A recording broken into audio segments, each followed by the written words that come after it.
Les normes environnementales des autres pays ils sont souvent beaucoup plus basses. Ils acceptent plus de produits, d'utilisation de produits.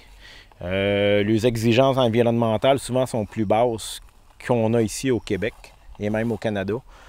On n'a aucune certitude de ce qu'il y en est. De là à aller baisser la norme, d'accepter plus de traces, d'accepter plus de produits pour favoriser l'importation dans des produits niches, comme qu'on peut faire ici au Québec.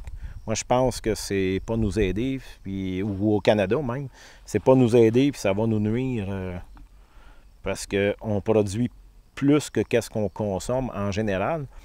Mais quand on parle de culture raisonnée, on ne produit pas encore assez. Qu'est-ce qui pourrait se consommer? Mais l'équation est simple. Il n'y a pas encore assez de production parce que la rentabilité n'est pas là par rapport à toutes les autres façons de faire. Le pesticide, c'est un médicament, oui.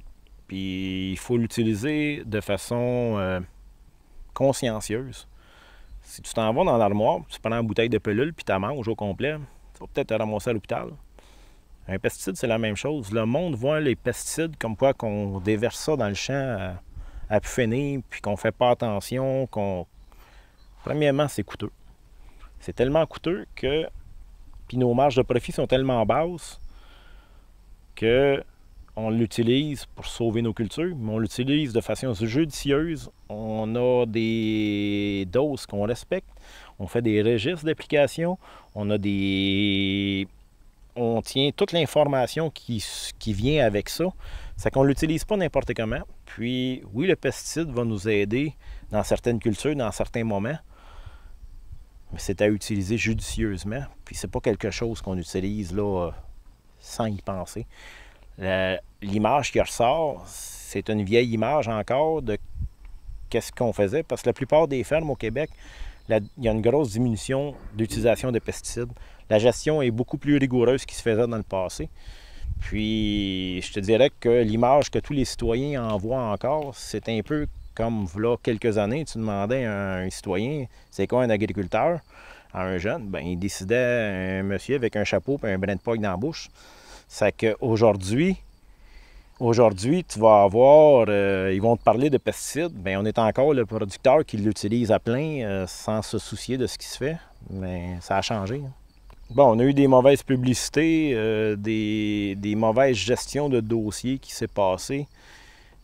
C'est pas à prendre à la légère, puis c'est pas à en parler comme si de rien n'était. C'est tout le temps quelque chose qu'il faut faire attention, puis de la façon de le présenter.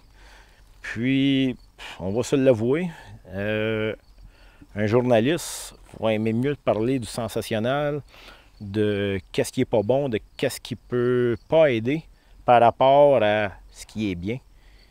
Pourquoi qu'on ne parle pas de ce qui est bien, puis ce qui se fait ici, puis pourquoi que nos normes sont plus basses, puis pourquoi qu'on s'applique à baisser les produits, puis pourquoi qu'on tend à essayer d'avoir une agriculture beaucoup plus proche de l'environnement qu'elle l'était il y a 25 ans, 30 ans. Puis c'est pas pour dire que ce qui se faisait avant n'était pas bien. Tout le monde entier, l'industrialisation s'est adaptée. Les industries se sont adaptées pour être plus environnementales, l'agriculteur aussi. Puis je crois que la partie qu'on a de chemin de fait en agriculture est tellement énorme par rapport à beaucoup d'industries que probablement que la pollution serait déjà baissée.